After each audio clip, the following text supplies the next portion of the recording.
Today I'm missing Abdul Kalam.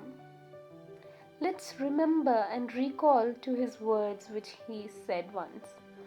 Once Kalam sir was asked to light a lamp. He used a candle, he took the candle and said, I am a Muslim. I am lighting a Hindu lamp using a Christian candle. Same should be the unity in India.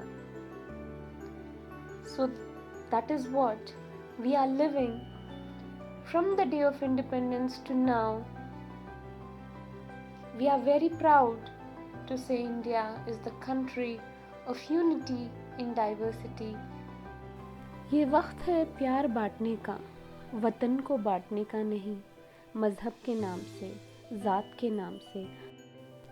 सारे freedom fighters की मेहनत है ये constitution, Ambedkar की मेहनत है ये constitution, सबका हक है ये constitution. Everyone has the freedom, everyone has the freedom of right of freedom, right of expression, right to speech. Please इस फ्रीडम को कायम रखें। अंबेडकर की मेहनत पे, हमारी कॉन्स्टिट्यूशन पे पानी ना फेरें। We are Indians and we are proud to be Indians.